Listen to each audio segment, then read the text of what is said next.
What's up, y'all? Welcome back to this week's episode of Sweet and Savory Barbecue. I'm your host, Jamie Trader. With Father's Day coming up, we got a London Broil here. What better way to say thanks to Dad than cooking him a nice, quick, easy meal? We're gonna get this marinated for about an hour, get some seasoning on it, get it out on our Weber Kettle, put a sear onto it, put it over to a cool side, and let it finish off. Let's get started. So what we're starting with is a 3-pound London Broil. Got it just at our local grocery store. It's got a decent amount of fat in it, but it's London Broil. It's a pretty lean cut. So we're gonna make a marinade for it. What we have is a 1/4 cup of vegetable oil. We're gonna mix in 2 tablespoons of apple cider vinegar, followed by 3 tablespoons of Montreal steak seasoning. If you have a steak seasoning you like here, by all means use that. Mix that up. And then I'm just using a gallon bag here to put this London Broil in. Get it in there nice and tight. And pour that marinade all in there. I'm going to seal this up, try to get all the air out of it as best you can. And we're going to stick this in the fridge for about an hour. You can go longer if you'd like, but an hour is really all you need. The longer the better though.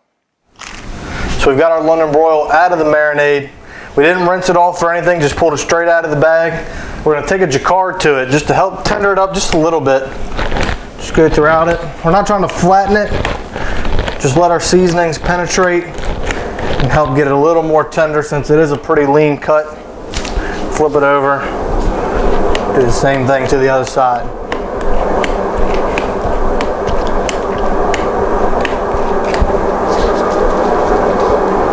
Now that we've got it jacquarded, we're going to season it with our Texas rub. I'll leave a link to this recipe in the description. It's a pretty decent sized cut, so we're going to go fairly heavy with it. Pat that in, flip it over, do the same thing to the bottom side. Make sure we come back and get our edges. And we're going to let this hang out right here on the counter while we get our cooker up to temp. So we're out here at the Weber Kettle. We got a couple of chimneys of lump charcoal. We got a couple of wax starter cubes underneath of them. Get them going. We're going to set the kettle up today with a 2-zone fire. So you can follow along on any grill as long as you have 2 zones. One for searing and a cool side to let it finish cooking. So our charcoal is good and hot. We got 2 chimneys going. I'm going to get those dumped in here.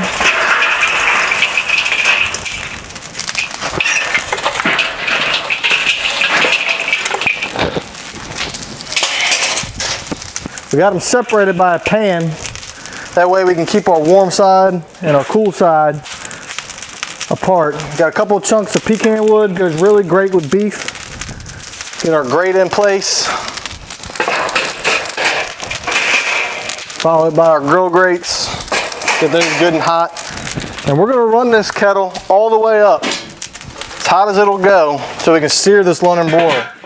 And then once we get it seared, we'll crank it down again and put it on that cool side and let it finish cooking. All right, so we're going to get a quick temperature reading on our GrillGrates here.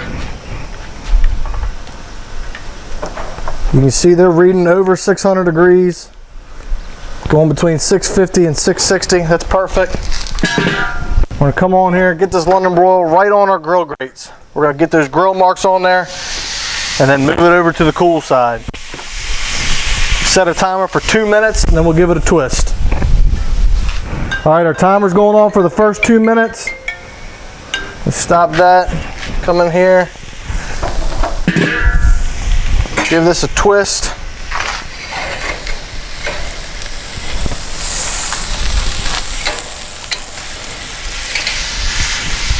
Another push down and set our timer for another 2 minutes. 4 total minutes have gone by. We're going to give this London Broil a flip. Stop our timer here.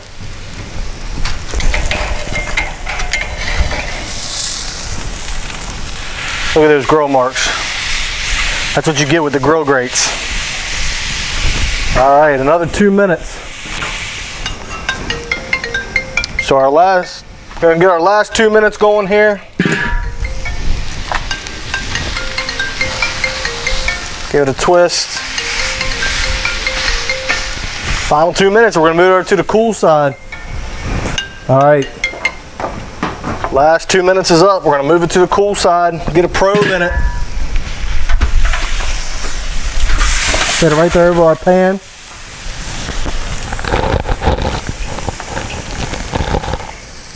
Come in here to one of the thicker parts. So we still got a ways to go. It's only at 82 degrees. Get our lid back on there. Check our vents back just a little bit. Probably about half on the top and about half on the bottom. And we're just gonna let this finish out, let it finish cooking until that goes off at 128 degrees. Our alarm's going off. We've hit our 128 degrees, going up to 129. That's okay. I'm gonna silence that so we can get this off of here. It's looking beautiful, got a beautiful color. Get this probe out of here. We're gonna check out the backside. Still got a lot of juice. Backside's looking great. Get it transferred over to our pan. We're gonna get this inside, get it on a cutting board and let it rest for about 15 minutes, then we'll slice into it. So we brought this in here, we've rested it for about 10 minutes. That's all these really need. They're kind of like a steak. So what we're gonna do is, before we cut into it, we're gonna talk about what we did. We got this in a marinade. It was vinegar, oil, and Montreal steak seasoning. We left that in there for about an hour. Wouldn't hurt to go overnight, it would be okay. Then we brought it out, we hit it with the jacquard, both sides, and then dusted it with our Texas rub. Use any steak rub you want, it will work just fine. We got our Weber Kettle out, up to temp, going 500 degrees plus on the hot side. You could do any grill, just set it up for 2-zone cooking, seared it 2 minutes, twist, 2 minutes, twist. Same thing on the back side. Once our final 8 minutes was up, we moved it over to our cool side, and it took about another 20-25 minutes or so to get up to 128 degrees. We pulled it off as soon as it hit that, brought it inside, rested it, and now we're gonna slice into this. So a really important part with any cut of meat really is to figure out which way the grain's running. Right now it's running from back to front. You wanna cut against that grain. And I'm gonna cut a little bit on the bias. The end pieces are gonna be a little more done always than the middle. Cut it about like you would a brisket, about 1/4 inch.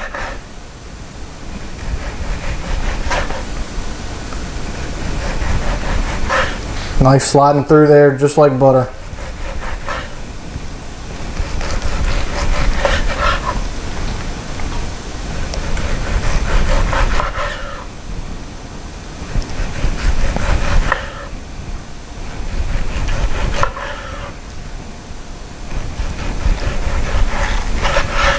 I want to see what this middle piece looks like.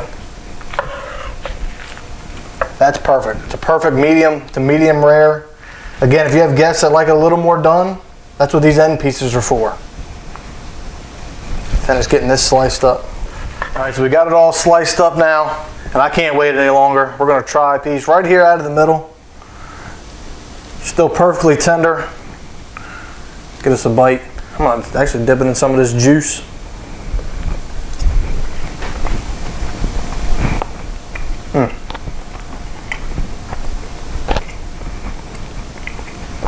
That's really good. It's peppery, it's salty, it's got a good taste of a good steak, really tender. Obviously it's still juicy. Wow. What you need to do is you need to cook this for your dad for Father's Day. I'm telling you, he'll be blown out of the water. Thank you for checking us out here at Sweet and Savory Barbecue. If you like what we're doing, be sure to subscribe to the channel and hit the bell so you don't miss any of our videos. And also be sure to check us out on all our other social media, Facebook, Twitter, and Instagram. And we'll see y'all next week.